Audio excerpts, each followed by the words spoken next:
வணக்கம் மக்களே, இந்த வீடியோவில் என்ன பார்க்க போகிறோன்னா இபிஎஃப்ஓ பென்ஷன் ரூ 50,000 சம்பளம் 20, 25, 30 ஆண்டுகளுக்கு எவ்வளோ அப்படிங்கிறத பற்றி தான் இந்த வீடியோவில் பார்க்க போகிறோம். நம்ம சேனலுக்கு யாராவது புதுசாக வந்திருந்தீங்கன்னா மறக்காமல் நம்ம சேனலை சப்ஸ்கிரைப் பண்ணி பெல் ஐக்கானை கிளிக் பண்ணி வச்சுக்கோங்க. இந்த வீடியோவுக்கு ஒரே ஒரு லைக்கை மட்டும் கொடுத்துருங்க. வாங்க வீடியோக்குள்ளே போகலாம். இது வந்து பார்ட் 1 வீடியோ. இதை ஃபுல்லாக பாருங்கள், அப்போ தான் பார்ட் 2 வீடியோவில் உங்களுக்கு என்னென்னு புரியும். அதாவது பார்த்தீங்கன்னா இபிஎஃப்ஓ பென்ஷன், அதாவது பார்த்தீங்கன்னா எம்ப்ளாயி ப்ராவிடென்ட் ஃபண்ட் ஆர்கனைசேஷனோட பென்ஷன். அதாவது பார்த்தீங்கன்னா தனியார் துறையில் வேலை பார்க்குறவங்க வந்து பார்த்தீங்கன்னா சராசரியாக மாத சம்பளம் 50,000 வாங்கினா எங்களுக்கு எவ்வளோ பென்ஷன் கிடைக்கும், அது இல்லாமல் பென்ஷன் தொகை எப்படி பெறுறது, அதை பற்றி தான் நம்ம பார்க்க போகிறோம்.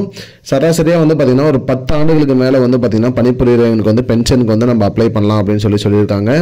அதாவது எங்களோட 58வது வயதில் இங்கே ரிட்டையர் ஆகும்போது இங்கே வந்து பென்ஷனுக்கு அப்ளை பண்ணலாம்.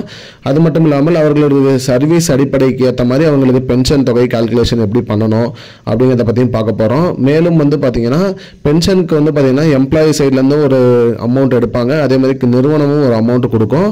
அந்த அமௌண்ட் வச்சு தான் நமக்கு பென்ஷன் கால்குலேட் ஆகி அவங்களோட ரிட்டையர்மெண்ட் ஆனதுக்கப்புறம் பென்ஷன் வந்து வழங்கப்படுகிறது.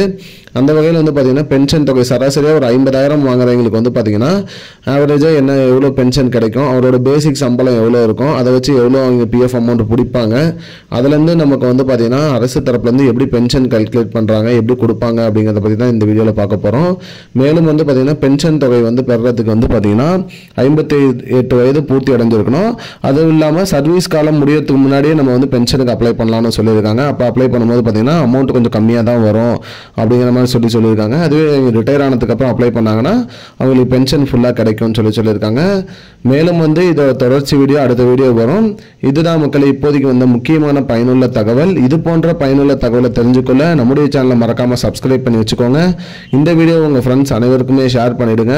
நன்றி மக்களே, இன்னொரு வீடியோவில் சந்திப்போம். I don't understand your jokes, man. Because it's not a joke. முன்ன பின்ன தெரியாத ஒரு பையனுக்காக விடுற அந்த மனசு இருக்க, அதான் கடவுள்.